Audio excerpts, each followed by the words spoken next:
on board the ship we see Megatron, and you know, he's having a wee gripe to himself about the Autobots, thinking that they have us beaten. We're gonna come back stronger and harder than before.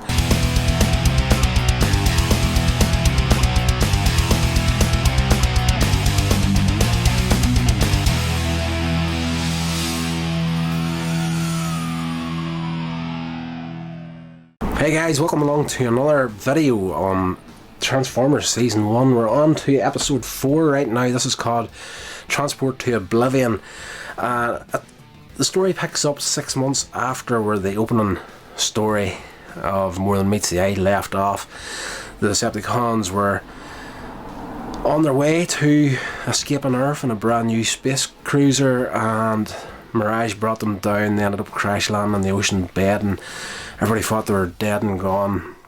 And the Autobots living happily ever after. We open up this episode with Optimus Prime and Ironhide. They're standing outside the Ark, their home base, and Cliffjumper comes out of the Ark, and there's strong sunlight on the far side of where Optimus Prime and Ironhide are standing. He sees it kind of like this mountain peak off to the side and mistakes it for Decepticon, so he pulls his gun, takes a few shots at it, blows it to pieces, but it's a mountain, and he almost caves in Optimus Prime and Ironhide with boulders and rocks and whatever. And Ironhide gets up and he's like, you know, settle your head. The Decepticons are gone. We beat them. They're at the ocean floor. If they were going to come back, we would have seen them by now. It's like it's 6 months. And Optimus Prime, being the level-headed leader that he is, he's like, you know, I really, really do wish I could believe that. So we cut over to the Decepticon space cruiser, still at the bottom of the ocean, and there's a lot of extra buildings have been built around it now on the ocean bed, so the Decepticons are obviously set up there as their base now. And on board the ship we see Megatron, and you know, he's having a wee gripe to himself about the Autobots, thinking that they have us beaten. We're gonna come back stronger and harder than before. Just then he gets contacted by Shockwave. Shockwave was a Decepticon that he left behind 4 million years ago on Cybertron to, you know, keep an eye out on the planet till they return. So like 4 million years later, Shockwave, he's still up there, he's still very dutiful, he's doing his job, he's been the protector of Cybertron, but their energy capacity is at all-time low. They're in huge trouble. He needs to get contact with Megatron. We need energy here now or we're done for. So he calls Megatron, tells him the situation, and Megatron says, right, we're going to sort it out. So off they go to start stealing energy. Megatron has an idea for a space bridge. The Decepticons go attack a power plant, steal energy. The Autobots, of course, there's a power drain in the city. Don't know where this is coming from. So Optimus Prime gets on the computers of Teletran 1, and for a cartoon that was 1984, there's a heck of a lot of stuff that they do with computers in here that are very much like the internet of today. Just saying. My generation were miles ahead of everyone else, we just didn't know it. So Optimus Prime brings up some live camera feeds, and he tracks down the power drain to this power station and brings up the security cameras from that, and he sees Megatron and he's, oh crap, Megatron's back. So calls out his battle unit, sends him in to sort it out. Of course we fight once again. It's always good to see the fights in this series in particular. It's just, nothing ever repeated itself. In different seasons, like the computer generated shows, the big thing I found about it, there's a lot of the animation that just got lazy after a while, just because of the amount of money that it would cost to, you know, animate different things. They had a tendency, like even animated shows from the 80s had this tendency as well, but the later shows, the computer generated ones, had a tendency to all the transformations were the exact same transformation every time. It was just like they had a little theme tune and that would run for about 10 or 15 seconds out of every time somebody transformed. But it was good to see in this series, you never knew what they were going to do. Like the animation did suffer from time to time, didn't look quite as good as it could have done, but you always get something different every time the Decepticons and Autobots fought each other. They start fighting and the Decepticons escape, but Ironhide gets injured, saving Prime from a shot from Megatron. So instead of chasing down the Decepticons, because Ironhide's hurt, Optimus Prime orders a retreat back to the Ark. They get Ironhide seen to. So Ratchet and Sparkplug start working on Ironhide. Spike and Bumblebee, they then get sent out to spy on the Decepticons to see what they're doing. They find the space bridge in a riverbed, which is like a big metal circle with a runway down towards it.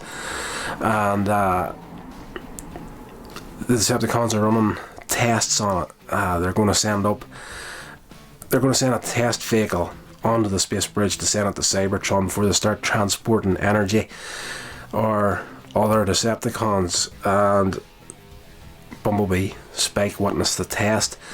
They send off the test wagon. The doors to the space bridge open up. It goes in.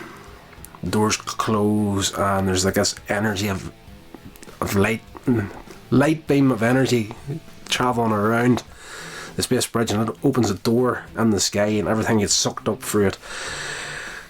On the other end of the radio, we can hear Shockwave saying, "Transport complete. The test car didn't arrive, so the Decepticons have failed."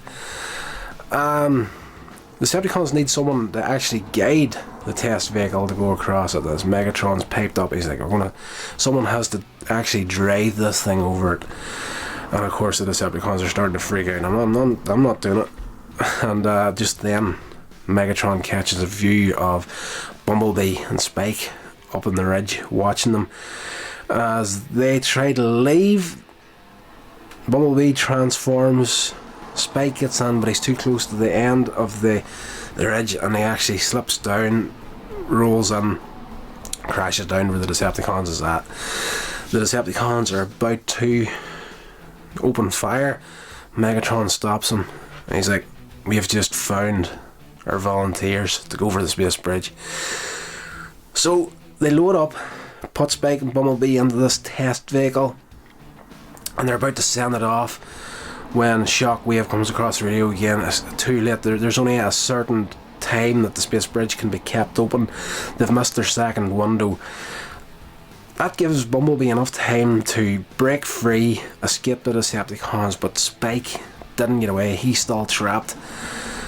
Bumblebee is off trying to make an escape, and of course the guilt is killing him. I hope Spike's going to be okay. I can't believe I went away and left him. But eventually he does get cornered by Starscream and a few of the other Decepticons, and Megatron comes up with the idea that he's going to reprogram Bumblebee's memory of where he found the space bridge, and he's just going to send him off to the Autobots and lead them into an ambush, essentially. So Bumblebee goes back, reports to Optimus Prime, "We found this space bridge. It's inside this huge cave." And Prime's, "We're going to have to destroy this space bridge."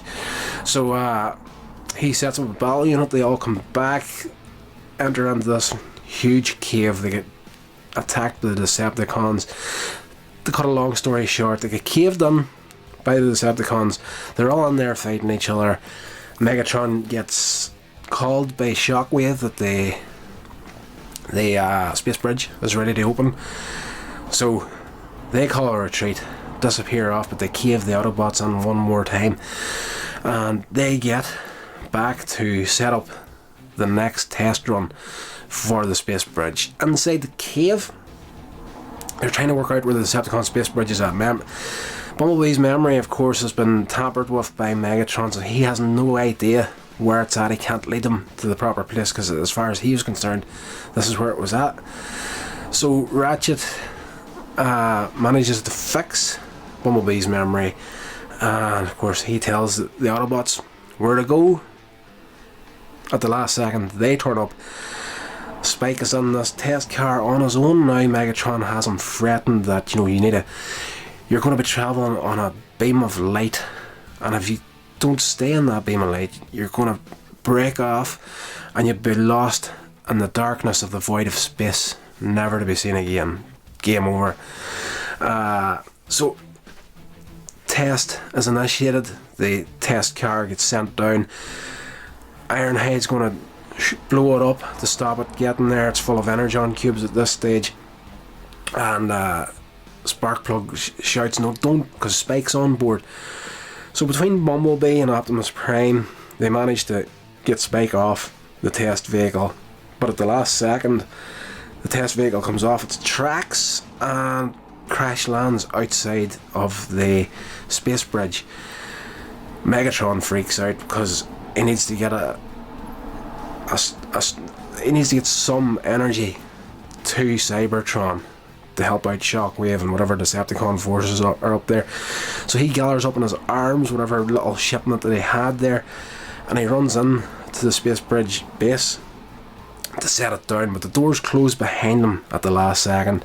Space bridge kicks off and Megatron is sucked up into the hole in the sky. I think they're never going to see him again. Starscream takes command straight away. He's like, Megatron has been defeated. I now lead the Decepticons. He calls a retreat and off they go. So this has a tendency of happening over the years as well. You know, something like I do believe, if memory serves properly, like in the first few episodes of Transformers Prime, something similar happened where everybody thought Megatron was dead. Had to do with a space bridge as well. Kind of, just never I'm thinking about it now, kind of mirrors this episode very much. But on Cybertron, the other end of the space bridge doors opens up, Megatron walks out in perfect health. So that's where the episode finishes at, and yes, and a very, very enjoyable series. Guys, thank you so much for checking out the video. Please hit that subscription button and don't forget to press that bell icon to be notified of future uploads. Please get into the description box below this video and check out my social media links down there and check out all that good stuff, and I will see you in the next video.